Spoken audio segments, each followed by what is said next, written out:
Hello मेरे प्यारे दोस्तों, कैसे हैं आप लोग। उम्मीद करेंगे कि आप लोग अच्छे होंगे और मन लगा कर पढ़ते होंगे। तो आज का क्लास है मेरा 10th का मैथ पहला चैप्टर जिसका नाम है वास्तविक संख्या। तो आज ये मेरा 5वां क्लास है। तो आज हम इस क्लास में जानेंगे जो एचसीएफ और एलसीएम कैसे निकालते हैं और एचसीएफ और एलसीएम निकालने की विधि कितनी होती है। तो आइए हम लोग जानते हैं। तो यहाँ से जानेंगे एलसीएम निकालने की विधि। तो बताइए आप लोग, जो एलसीएम निकालने की कितनी विधि होती है। तो एलसीएम निकालने की 3 विधि होती है। कौन कौन होती है, तो आइए हम जानते हैं। वह पहला होता है गुणज विधि, दूसरा होता है अभाज्य गुणनखंड विधि और तीसरा जो होता है वो होता है भाग विधि। तो हम आइए सबसे पहले जो है बारी बारी से जानेंगे। तो हम यहाँ पे लिखते हैं पहला गुणज विधि।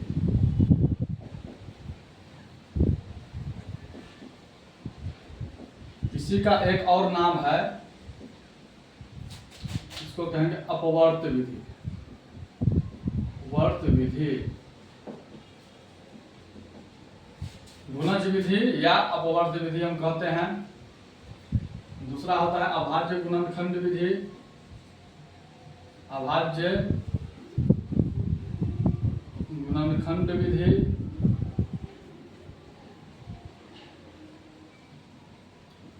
तीसरा जो होता है वो होता है भाग विधि।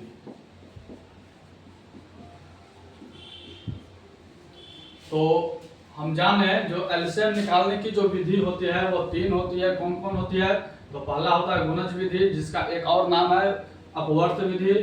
फिर दूसरा होता है अभाज्य गुणनखंड विधि और तीसरा होता है भाग विधि। ये एलसीएम निकालने की विधि है। इसका एलसीएम का जो है शॉर्ट नाम है लॉग और लॉन्ग नाम जो है इसका कहते हैं लघुत्तम समापवर्त। फिर उसी प्रकार से एचसीएफ निकालने की कितनी विधि होती है, तो एचसीएफ निकालने की भी 3 विधि होती है। कौन कौन होती है, तो फिर यहाँ पे हम लिखते हैं इसका विधि, स्टार में लिखेंगे एचसीएफ निकालने की विधि। तो एचसीएफ निकालने की विधि, इसका जो है शॉर्ट नाम जो होता है क्या होता है, तो मौसो होता है और लॉन्ग नाम होता है महत्तम समापवर्तक। तो हम जानेंगे जो एचसीएफ निकालने की कितनी विधि होती है। तो एचसीएफ निकालने की भी 3 ही विधि होती है। कौन कौन होती है, तो पहला होती है गुणनखंड विधि।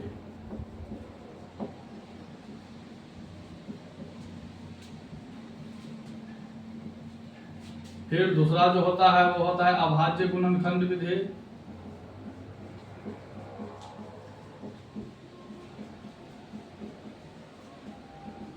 और तीसरा जो होता है वो होता है भाग विधि।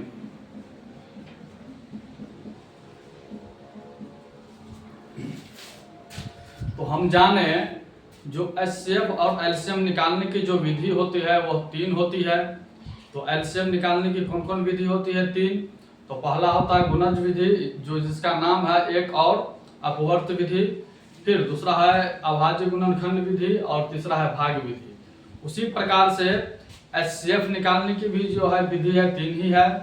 पहला है गुणनखंड विधि, दूसरा है अभाज्य गुणनखंड विधि और तीसरा जो है वो है भाग विधि। तो हम अब जो है बारी बारी से सब विधि के बारे में पढ़ेंगे। हम बचपन से पढ़ते आ रहे हैं 2 विधि के बारे में। कौन कौन विधि, तो हम अभाज्य गुणनखंड विधि और भाग्य विधि जो है पढ़ते आ रहे हैं। और ये इसमें एलसीएम में और एचसीएफ में भी हम अभाज्य गुणनखंड विधि और भाग्य विधि पढ़ते आ रहे हैं और गुणनखंड विधि भी पढ़ते हैं। और इसमें एलसीएम में गुणज विधि जो है ये बुक में नहीं दिया है। इस विधि से बुक में बोल रहा है सवाल नहीं बनाने के लिए, पूछता भी नहीं है। मुझे पूछता है अभाज्य गुणनखंड विधि से और भाग विधि से। तो आइए हम सबसे पहले जानेंगे जो गुणज विधि जो है क्या होता है। इससे किस प्रकार सवाल बनाए जाते हैं तो हम यहाँ बताते हैं। स्टार में पहला गुणज विधि,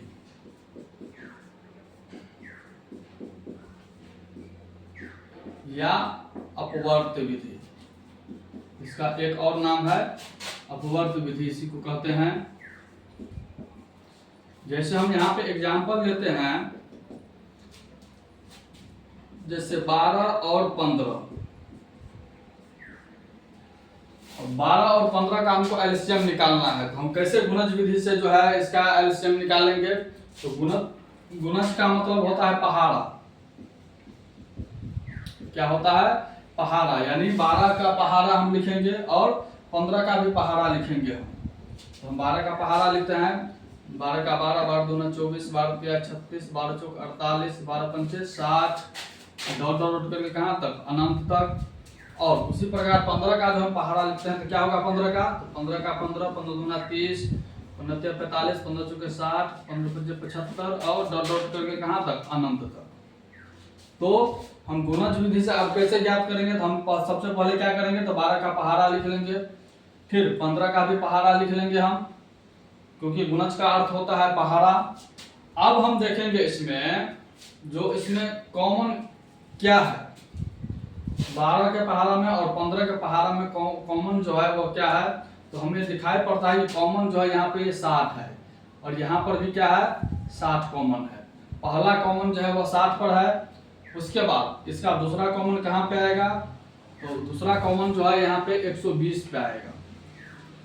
यानी कहने का अर्थ हुआ 12 है 120 और 15 अट्ठे 120, तो दूसरा जो कॉमन होगा वह 120 पे दोनों का जो है मिलेगा।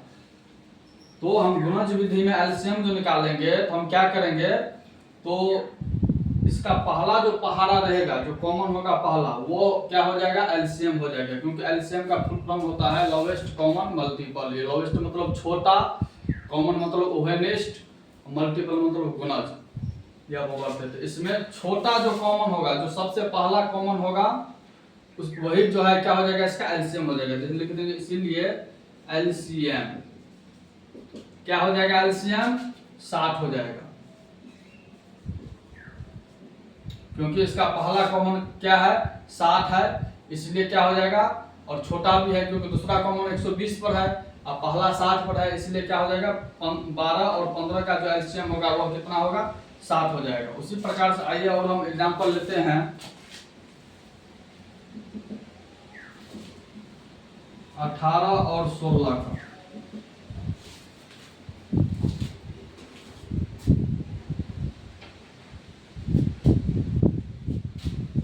इसका पहाड़ा लिख लेते हैं 18, 18 दूना 36, 18 तिया 54, 18 चौक 72, 18 पंचे 90, 18 छत्ते 108, 18 सत्ते 126, 18 अट्ठे 144, डॉट डॉट करके कहाँ तक अनंत तक।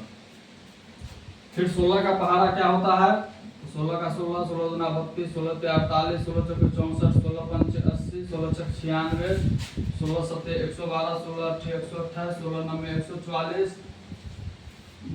16 है 160, यानी अनंत तक ये बढ़ता ही जाएगा।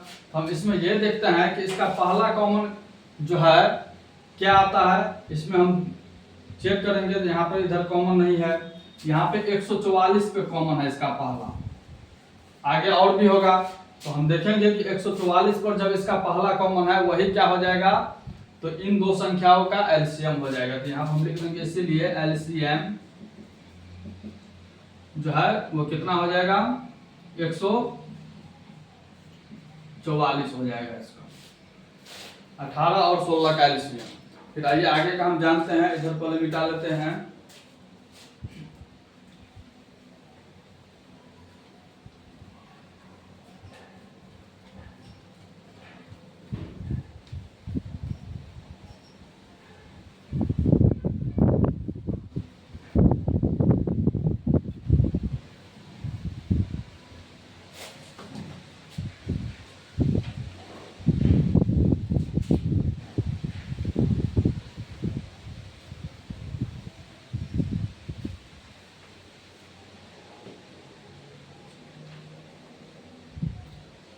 एग्जाम्पल में जैसे हम लेते हैं 6, 8 और 12।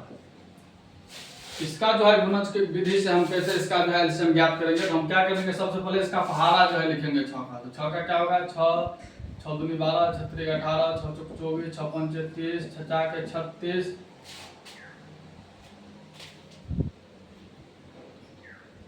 डॉट डॉट करके कहाँ तक, अनंत तक।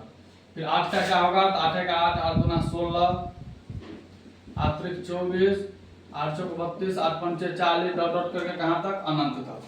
फिर उसी प्रकार से 12 का पहाड़ा क्या होगा, तो 12 का 12, 12 दूना 24, 12 तिया 36, 12 चौक 48, 12 पंचे 60, डॉट डॉट करके कहाँ तक, अनंत तक। तो हम इसमें देख रहे हैं, इसीलिए हम यहाँ पे एलसीएम ज्ञात करेंगे। तो क्या हो जाएगा, इसमें हम देखेंगे कि इसका पहला कॉमन जो है वो कहाँ पे है और क्या है। तो हम इसमें देखेंगे कि पहला कॉमन जो है इसमें यहाँ पे 24 में मिल रहा है। कहाँ पे मिल रहा है, 24 पे इसका पहला कॉमन मिल रहा है। इसलिए क्या हो जाएगा, आगे और भी होगा। तो पहला कॉमन जो 24 पे मिल रहा है तो क्या हो जाएगा,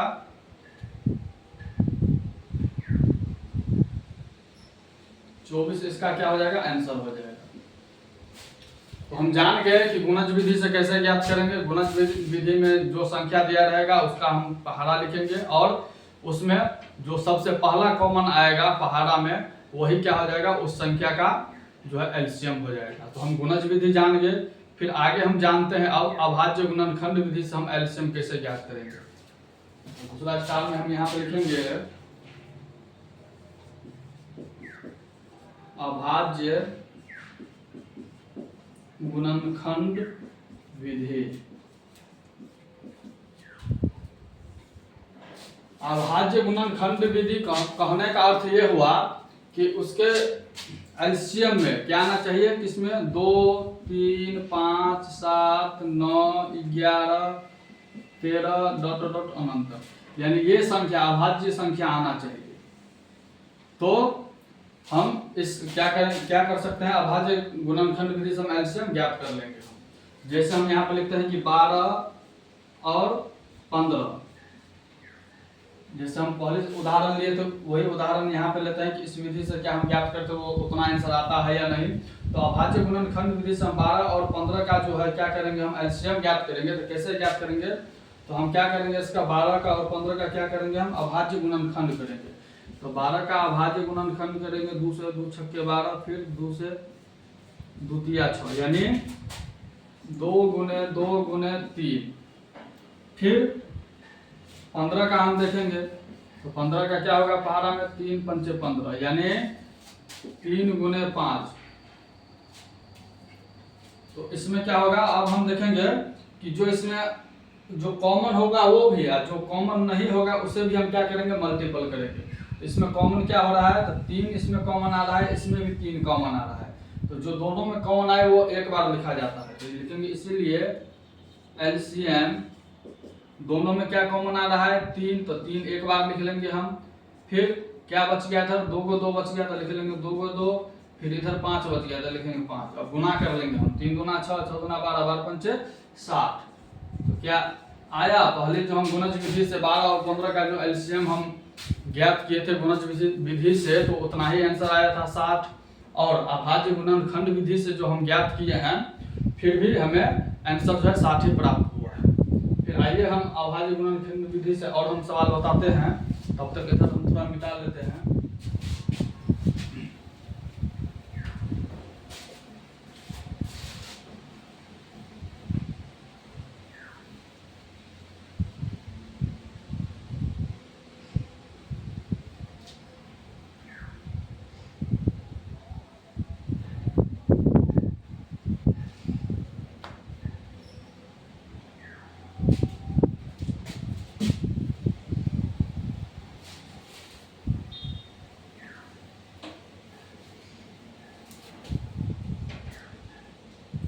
जैसे हम एग्जाम्पल लेते हैं यहाँ पे 8 और 12 का, इसका जो है हम अभाज्य गुणनखंड विधि से जो एलसीएम ज्ञात करेंगे तो क्या होगा, तो हम सबसे पहले 8 का अभाज्य गुणनखंड कर लेंगे। 2 से 2 चौके 8, फिर 2 से 2 दूना 4, यानी ये 2 गुने 2 गुने 2 आया है। फिर 12 का करेंगे हम अभाज्य गुणनखंड, तो क्या होगा, 2 से 2 छक्के 12, फिर 2 से 2 तिया 6, यानी 2 गुने 3 आया है। तो इसका एलसीएम क्या हो जाएगा, इसलिए एलसीएम इसका क्या हो जाएगा। तो इसमें देखेंगे हम क्या कॉमन आ रहा है, इसमें ये 2 कॉमन आ रहा है, इसमें भी ये 2 कॉमन आ रहा है, तो दोनों में कॉमन आ रहा है, इसलिए हम दोनों में से एक लिखेंगे, 1 2 लिख लेंगे हम। फिर देखेंगे कि ये भी यहाँ पे 2 कॉमन आ रहा है, यहाँ पे भी 2 कॉमन आ रहा है, तो फिर इन दोनों में से 1 और 2 लिख लेंगे हम। उसके बाद ये देखेंगे कि ये 2 और 3 कॉमन नहीं आ रहा है, तो जो कॉमन नहीं आता है उसको भी हम क्या करेंगे, लिख लेंगे हम। तो हम यहाँ पे 2 गुने ये 3 भी लिख लेंगे, और सबको क्या करेंगे अब हम गुना कर देंगे, तो कितना होगा 2 दूना 4, 4 दूना 8, 8 त्रिक 24, इसका क्या हो जाएगा, आंसर हो जाएगा। यानी अभाज्य गुणनखंड विधि से हम कैसे ज्ञात किया है, जो कॉमन रहेगा उसे भी लिखेंगे एक बार, और जो कॉमन नहीं रहेगा उसको भी लिख कर क्या करेंगे हम, गुना करके हम जितना आएगा वही उसका आंसर हो जाएगा। अगर 3 संख्या रहेगा तो हम कैसे जो है ज्ञात करेंगे हम एलसीएम, जैसे 16, 18 और 24, अगर ये तीनों संख्या है तो अभाज्य गुणनखंड विधि से हम कैसे ज्ञात कर पाएंगे। आइए हम जानते हैं, सबसे पहले 16 का हम अभाज्य गुणनखंड कर लेंगे हम, 2 8 16, फिर 2 से 2 चौके 8, फिर 2 से 2 दूना 4, यानी ये आ गया 2 गुने 2 गुने 2 गुने 2। उसके बाद 18 का हम जो करेंगे तो क्या होगा इसका अभाज्य गुणनखंड, तो 2 9 18, 3 3 9, यानी ये 2 गुने 3 आ गया।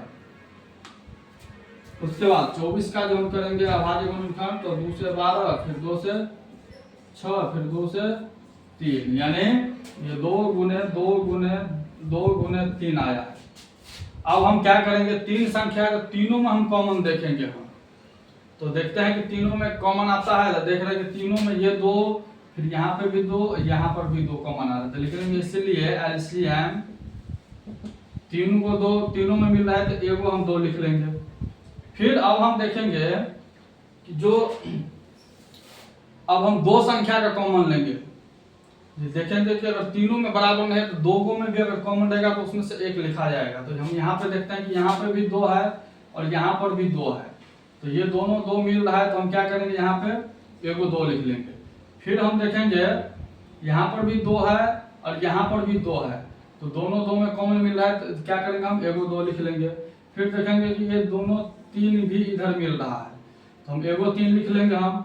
अब क्या बच गया, तो अब यहाँ पे ये 2 बच गया है तो उसको लिख लेंगे, और फिर इसमें ये 3 बच गया है तो इसको भी हम लिख लेंगे, और सबको क्या करेंगे हम अब गुना कर देंगे। तो 2 दूना 4, 4 दूना 8, 8 त्रिक 24, 24 दूना 48, और 48 दिया हो जाएगा 8 त्रिक 24, 4 12 2 14, 144 हो जाएगा, यही इसका क्या हो जाएगा, आंसर हो जाएगा। तो समझे आप लोग, जो 16, 18 और 24 यानी तीनों का जो अगर हमको एलसीएम बोलते हैं अभाज्य गुणनखंड विधि से ज्ञात कीजिए, तो तीनों में अगर कॉमन मिलेगा तो उसमें से 1 लिखेंगे। अगर 3 को छोड़कर अगर 2 को अगर संख्या में अगर कॉमन मिल रहा है तो वो भी क्या हो जाएगा, हम लिखेंगे हम। तो इसमें यहाँ पे 2, यहाँ पे भी 2, यानी दोनों संख्या में 2 2 कॉमन मिल रहा है, तो इसमें से क्या करेंगे हम एगो 2 लिख लेंगे। फिर यहाँ पर भी 2 मिल रहा है 2 संख्या में, तो उसको एगो 2 लिख लिए हैं। फिर उसके बाद यहाँ पे 2 संख्या में 3 और 3 मिल रहा है, तो एगो 3 लिख लिए हैं, और उसके बाद जो बच गया उसको भी लिखना है, तो यहाँ पे 2 बच गया है तो 2 लिखे हैं, फिर यहाँ पे 3 बच गया है तो 3 लिखे हैं, और सबको क्या किया है, तो गुना कर दिए हैं। तो इस प्रकार से जो है हम लोग जो है अभाज्य गुणनखंड विधि से एलसीएम ज्ञात करते हैं। आइए इसका एक विधि और है, हम निकालते हैं पहले।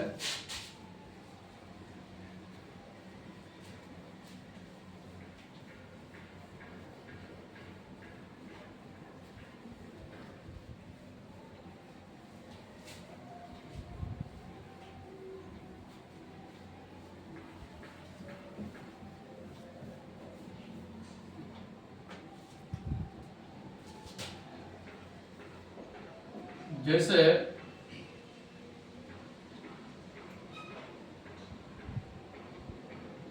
36 और 38 नहीं लेते हैं, 40 लेते हैं।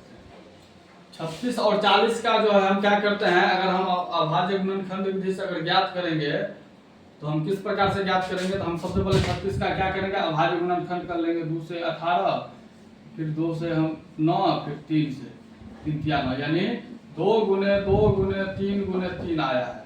फिर उसी प्रकार से 40 का क्या हो जाएगा, 2 से ये 20, फिर ये 2 से 10 फिर 2 से 5 यानी 2 गुने 2 गुने 2 गुने 5।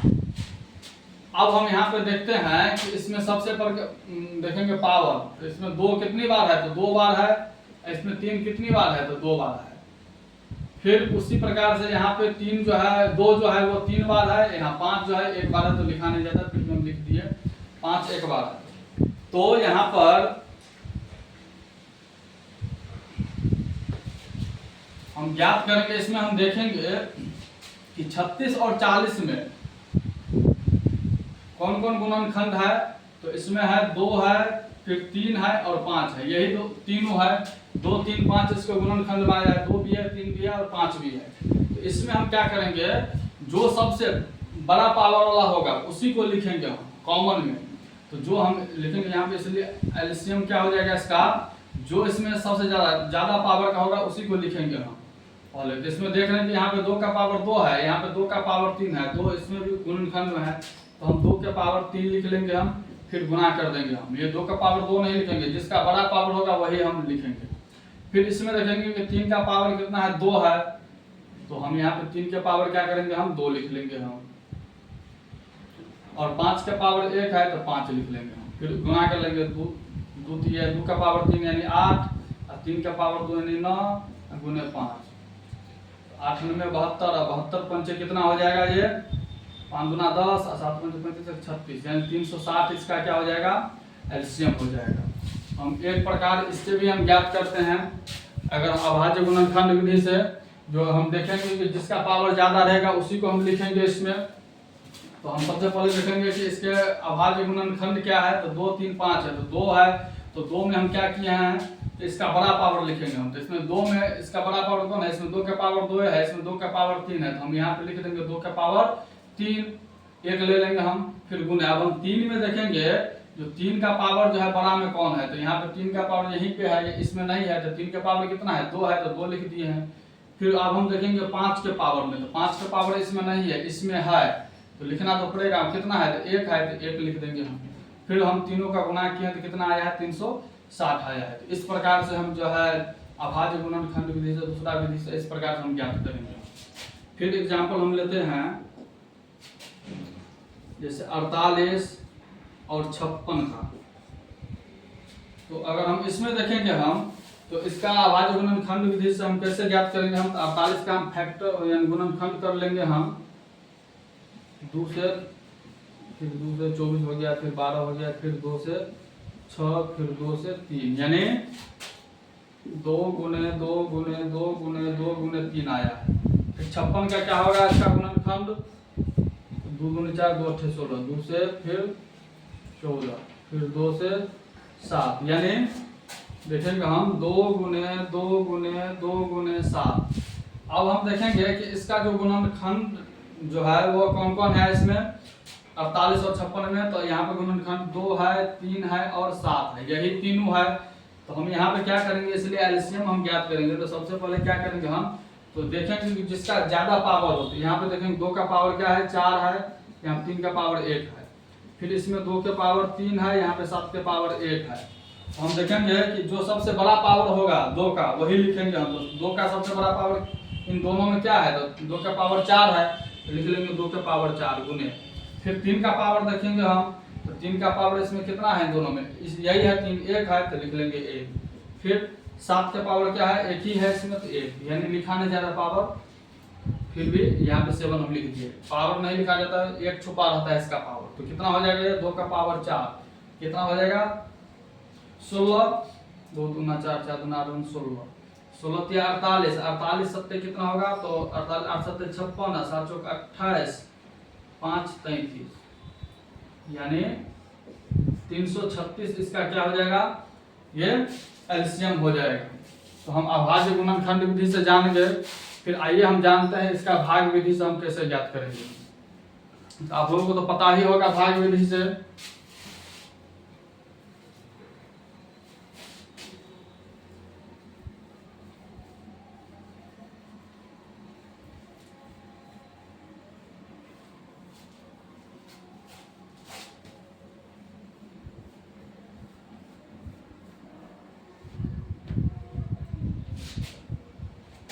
अब हम जानेंगे भाग विधि से।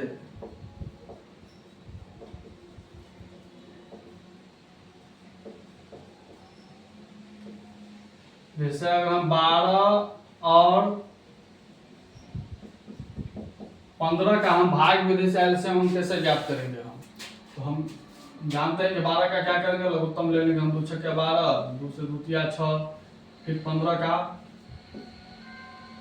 2 से नहीं होगा, 3 से, 3 पंचे 15, यानी 2 गुने 2 गुने 3, यहाँ पे 3 गुने 5।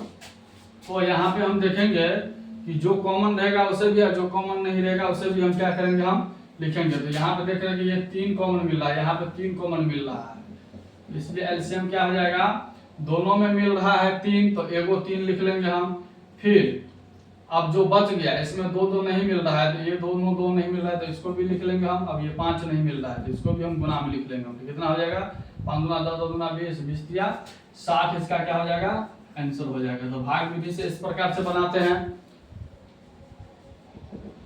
फिर एग्जाम्पल अगर हम तीसरा लेते हैं, 3 अंक वाला, 12, 16 और 24, तो इसको हम कैसे भाग विधि से ज्ञात करेंगे हम, तो भाग विधि से वही होगा, 2 गुने 2 गुने 3, फिर 16 का होगा 2 का 2, 2 दूना 4, 4 दूना 8, 8 दूना 16,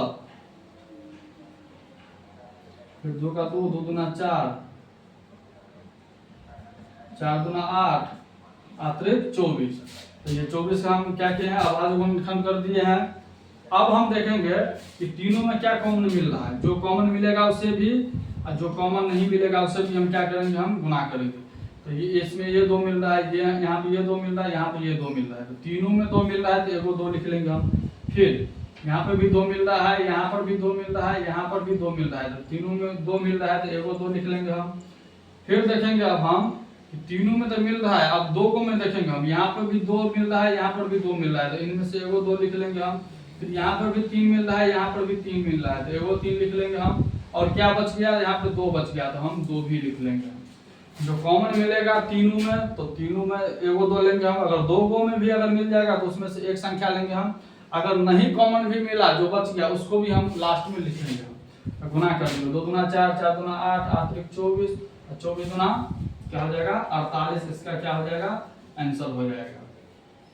तो हम इस प्रकार से भाग विधि से ज्ञात करते हैं।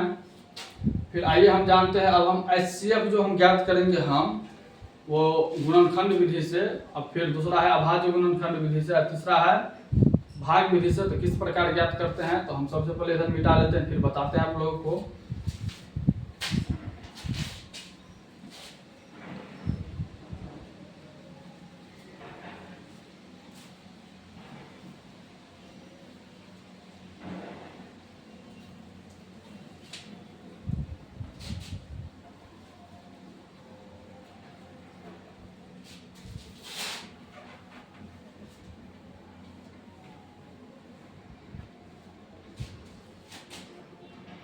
यहाँ पर हम लिख देंगे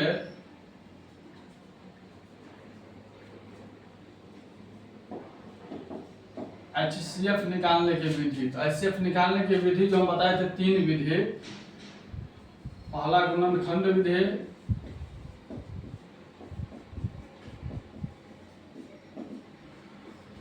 दूसरा अभाज्य गुणनखंड विधि,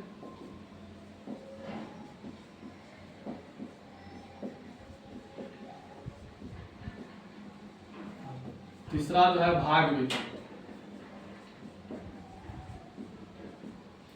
तो हम सबसे पहले हम जानेंगे गुणनखंड विधि।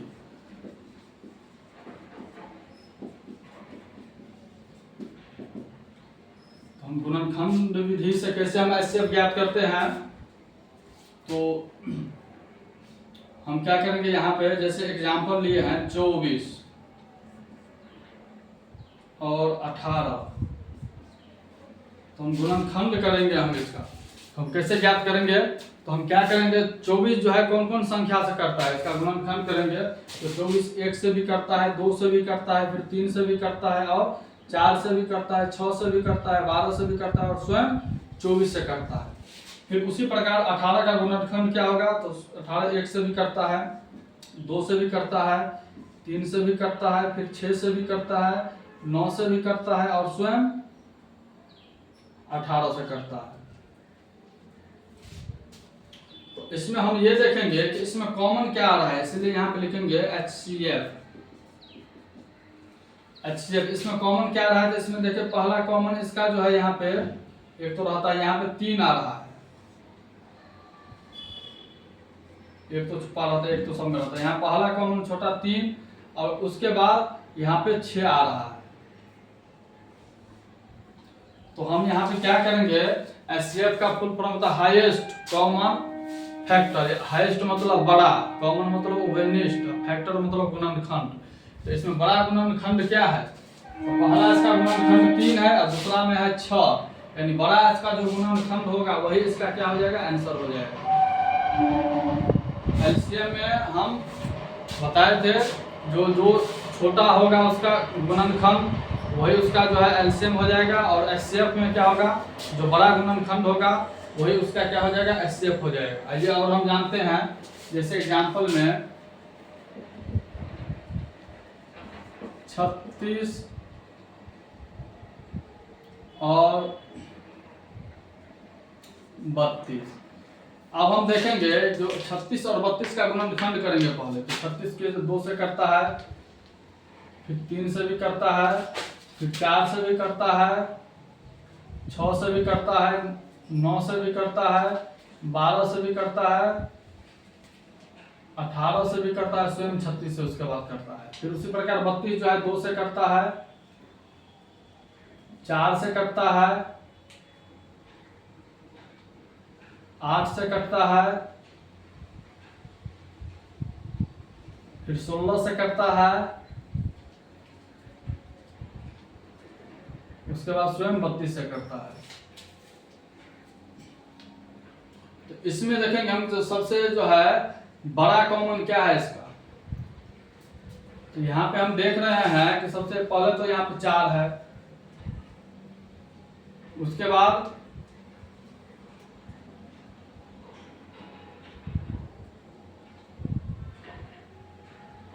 नहीं है, और एक तो छुपा रहता है, इसलिए इसका क्या हो जाएगा, एलसीएम में सबसे बड़ा में यानी 4 ही है, उसके बाद है ही नहीं कॉमन, तो इसका क्या हो जाएगा, इसका जो एचसीएफ जो हो जाएगा वो क्या हो जाएगा, 4 हो जाएगा। इस प्रकार से एक तो छुपा रहा, एक तो रहता ही, अगर नहीं कुछ, अगर इन दोनों में अगर कुछ कॉमन अगर नहीं मिलता तो क्या हो जाता है, इसका एचसीएफ 1 हो जाता। अगर मिल रहा है तो क्या मिल रहा है, यहाँ इसमें देख रहे हैं कि 4 मिल रहा है, इसके अलावा है ये नहीं है, तो सबसे बड़ा कॉमन यही हुआ, इसलिए इसका एचसीएफ क्या हो जाएगा, 4 हो जाएगा। उसी प्रकार से अगर 3 संख्या की बात करें हम,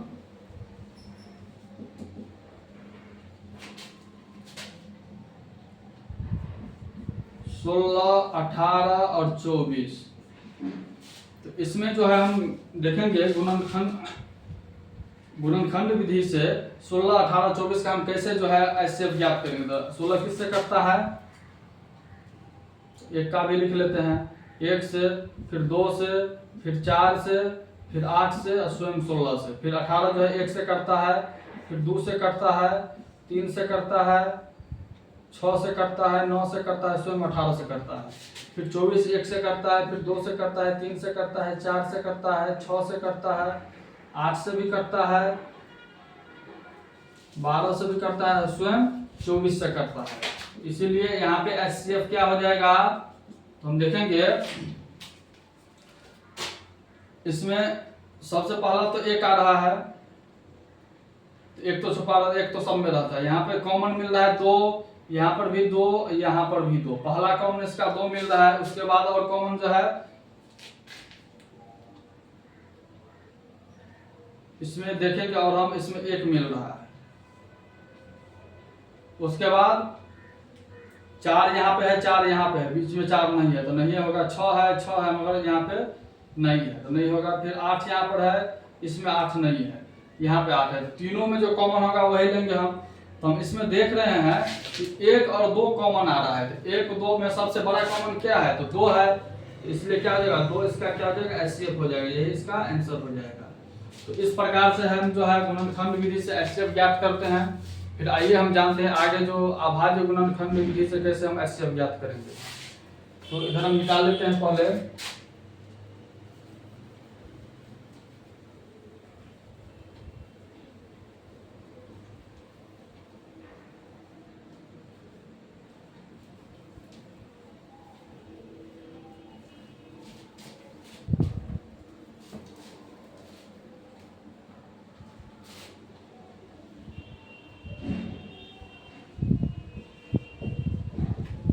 अभाज्य गुणनखंड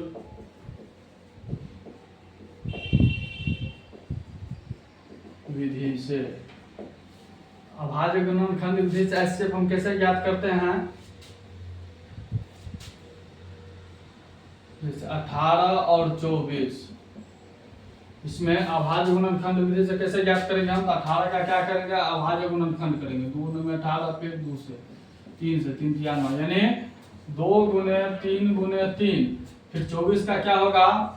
तो फिर 2 से 12, फिर 2 से 6, फिर 2 से 3, यानी 2 गुने 2 गुने 2 गुने 3। यहाँ पे क्या होगा? हम पहले एलसीएम में क्या ज्ञात किए थे? तो एलसीएम में जो मिलेगा कॉमन दोनों में वो भी लिखना है एक बार, और जो नहीं मिलेगा उसे भी लिखकर हम गुना करके जितना आएगा वही एलसीएम हो जाएगा। लेकिन यहाँ पर क्या होगा? एचसीएफ में जो कॉमन मिलेगा उसी को लिखना है, जो कॉमन नहीं मिलेगा उसे नहीं लिखना है। तो यहाँ पे हम देखेंगे, इसीलिए यहाँ पे एचसीएफ क्या हो जाएगा? यहाँ पर तो हम देख रहे हैं कि कॉमन क्या मिल रहा है। यहाँ पे ये दोनों 2 कॉमन मिल रहा है, उसके बाद एगो यहाँ पे 3 कॉमन मिल रहा है, उसके बाद तो नहीं मिल रहा है, तो इसमें से एगो 2, फिर इसमें से एगो 3 ले लेंगे हम। तो कितना हो जाएगा? 3 गुना 6, यही इसका क्या हो जाएगा? एचसीएफ हो जाएगा। उसी प्रकार से अगर हम 3 संख्या की बात करें, हम 12, 6 और 8, अब तीनों का कहेंगे एचसीएफ ज्ञात कीजिए तो कैसे होगा? तो तीनों का 2 गुने 2 गुने 3, यानी 12 का गुना अभाज्य गुणनखंड होगा 2 गुने 2 गुने 3, 2 गुना 4 × 12, फिर इसका 2 गुने 3, फिर इसका 2 गुने 2 गुने 2। यानी अब हम देखेंगे हम कि तीनों में क्या मिल रहा है। इसमें एगो ये 2 मिल रहा है, फिर ये 2 मिल रहा है, फिर ये 2 मिल रहा है, इसलिए इसका एचसीएफ क्या हो जाएगा? तीनों में 2 मिल रहा है तो एगो 2 लिख लेंगे हम, फिर गुना। अब हम देखेंगे क्या मिल रहा है। इसमें 2 है, इसमें 3 है, इसमें 2 है, इसमें देखेंगे हम, इसमें तो दोनों में मिल रहा है लेकिन इसमें नहीं मिल रहा है। इसमें भी 3 मिल रहा है, इसमें भी 3 मिला, लेकिन इसमें नहीं है तो नहीं लिखेंगे हम। जो तीनों में कॉमन मिलेगा वही लिखेंगे हम। तीनों में 2 ही कॉमन मिल रहा है, उसके बाद नहीं मिल रहा है, तो क्या हो जाएगा? इसका 2 ही एचसीएफ हो जाएगा। इस प्रकार से अभाज्य गुणनखंड विधि से हम ज्ञात करते हैं। इसका एक और विधि है, कैसे ज्ञात करेंगे हम स्क्वायर वाला, इधर हम बताते हैं।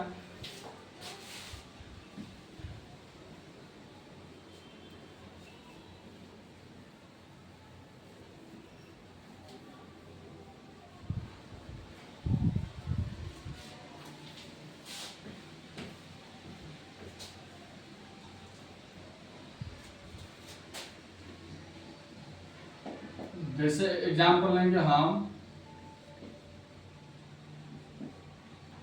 30,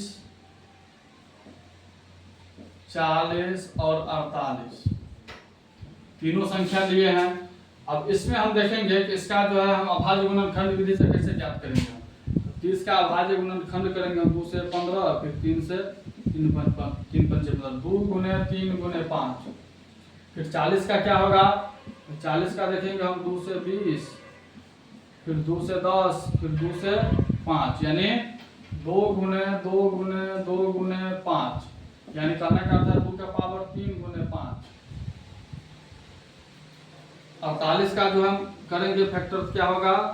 2 गुना 4, 2 चौके 8, फिर 2 से 12, फिर 2 से 6, फिर 2 से 3, यानी 2 गुने 2 गुने 2 गुने 2 गुने 3, यानी कहने का अर्थ 2 के पावर 4 गुने 3 के पावर नहीं कुछ है तो 1, 5 के पावर भी नहीं कुछ है तो 1।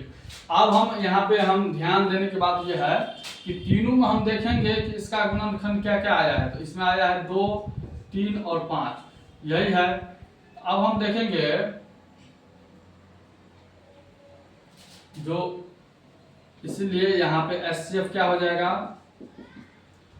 तो जो इसमें दोनों में कॉमन होगा, यानी तीनों में इसमें जो कॉमन होगा, यानी छोटा कॉमन लेना है। इसमें 2 का कॉमन सबसे छोटा क्या है? इसमें 2 का कॉमन 1 ही है, यहाँ पे 3 है, यहाँ पे 2 का कॉमन 4 है, यहाँ पे 2 का कॉमन 1 है। तो जो छोटा कॉमन होगा वही लेंगे हम। तो 2 का पावर 1 गुने, फिर 3 में देखेंगे हम 3 का छोटा कॉमन क्या है? तो 3 का 1 ही है, 3 का पावर 1 है, छोटा कॉमन तो वही 1 लेंगे हम। फिर 5 में देखेंगे हम तो 5 का भी कॉमन 1 ही है 5। अब तीनों का गुना कर देंगे, 3 गुना 6 56 30, यही इसका क्या हो जाएगा HCF हो जाएगा 30। तो इस प्रकार से जो है हम ज्ञात करते हैं HCF। फिर आइए और हम बताते हैं, एक उदाहरण और ले लेते हैं। यहाँ पे हम देखेंगे जैसे एग्जाम्पल में 18 24 और 36, इसका जो हम HCF ज्ञात करेंगे अभाज्य गुणनखंड विधि से कैसा होगा, तो 2 गुने 2 2 गुना 4,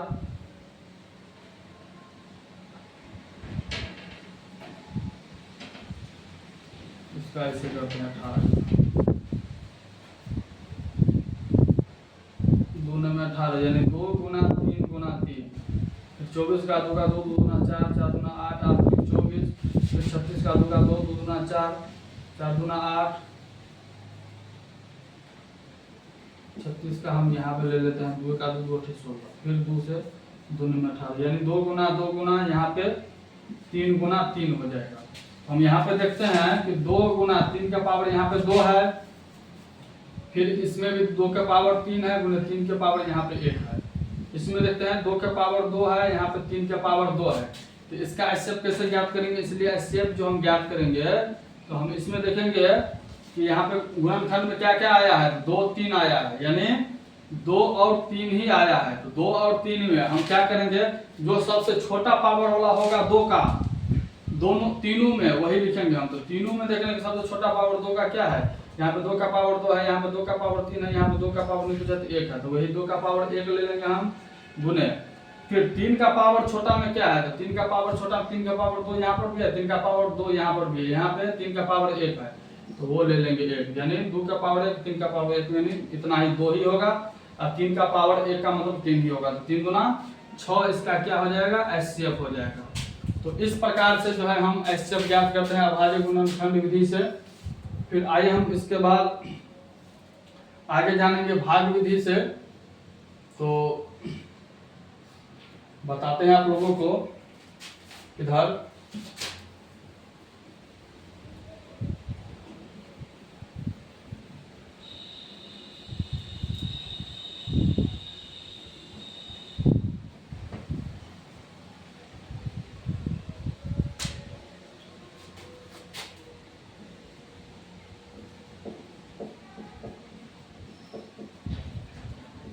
भाग विधि से, भाग विधि से ज्ञात करेंगे। जैसे हम एग्जांपल लेंगे, हम 8 और 12, 8 और 12 का जो है भाग विधि से अगर हम HCF ज्ञात करेंगे तो कैसे ज्ञात करेंगे हम, तो 8 से क्या करेंगे हम भाग देंगे 12 में, महत्तम करेंगे हम 8 का 8, फिर घटाएंगे क्या होगा 4।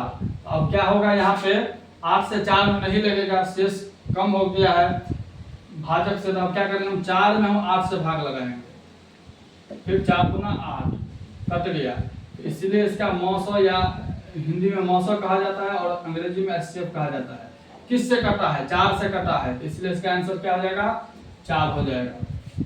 उसी प्रकार से और हम उदाहरण लेते हैं 16 और 24 का। तो हम क्या करेंगे, 16 में हम महत्तम करेंगे 24 का, तो 16 का 16 घटाएंगे 14 में 6 जाएगा 8, ये कट जाएगा, फिर 16 से 8 में नहीं लगेगा, तो 8 से हम 16 में क्या करेंगे महत्तम करेंगे, तो 8 गुना 16 कट गया, यानी 8 से कटा है, इसलिए इसका HCF जो है क्या हो जाएगा 8 हो जाएगा, यही इसका आंसर हो जाएगा, HCF 8 हो जाएगा। भाग विधि से इस प्रकार से ज्ञात करेंगे। 3 संख्या दिया रहे जैसे में 8 16 और 24, इसका कहेंगे भाग विधि से ज्ञात करें, तो कैसे ज्ञात करेंगे हम, तो सबसे पहले 8 से महत्तम करेंगे हम 16 में,